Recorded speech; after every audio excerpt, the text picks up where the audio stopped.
Do you have what it takes to be a DS?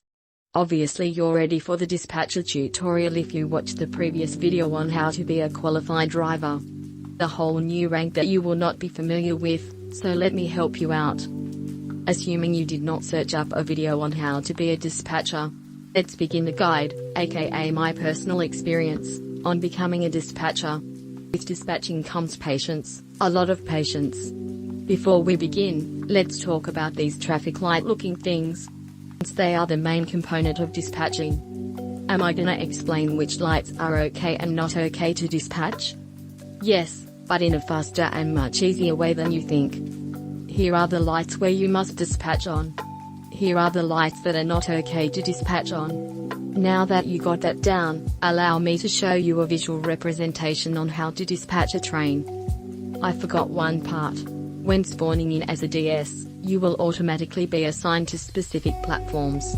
Stations with 2 or more groups allow other dispatchers to dispatch with you but on other platforms. Another thing about being a dispatcher is train priority. Here's how it works. Priority goes by head code, lateness, and operator. Here is a depiction of what a head code is.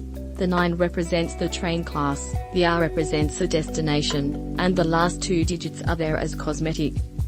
Alright, now here are things you should not do, such as moving during the animation, being in the train, being in the drain while in motion, dispatching on red, parker, jumping into the tracks, trolling, incorrect priority, facing the wrong way, and disobeying staff. Train you're going to dispatch arrives at the station, make sure to click on the train. The GUI with the train's info should appear.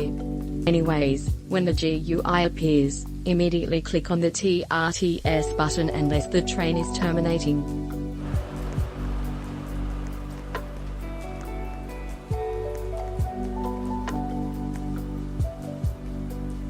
When dispatching a guardless single unit train, make sure to stand in the rear of the train. See where I'm facing? You must face the direction of the train. The next thing you want to do is check if the signal is anything but red. Using the signals from earlier, I noticed that the off indicator is lit, which means that it is safe to dispatch. Confirm that the train is ready, press close doors. The driver will be prompted to close their doors.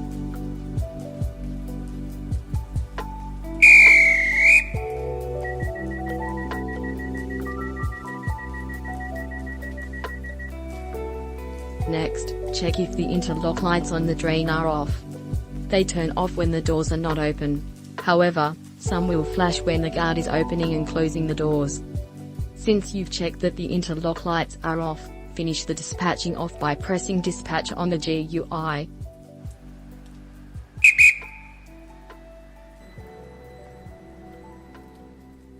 Now that you've learned how to dispatch a single unit without a guard, the other parts should be a breeze for you. Due to the rarity of double unit trains, I will just be telling you what you need to do for a guardless double unit. For a double unit, it's the same. Stand in the middle or the rear of the train. Now for the trains with guards. Course, the same procedures from earlier apply to the current situation, but some bits are different. There is a guard on this train, you will need to stand in the front of the train. However, instead of facing the train, you will be facing the guard instead. You can also check the signal aspect by zooming out or moving a little, just make it quick.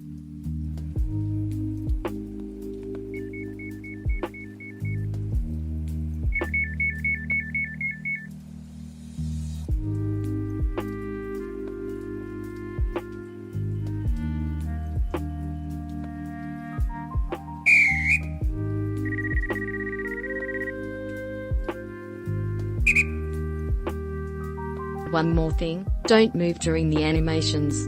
Also, instead of blowing a final whistle to allow the driver to depart, when dealing with the guarded train after the second whistle, used after the guard closes the doors, you will be holding up a torch for around 3 seconds. Both parties should be standing still until the animation is over. Once finished, you'll be allowed to move. Due to the rarity of double units, I'm gonna tell you how you'll be dispatching. You're gonna stand in the very rear of the train, facing the guard.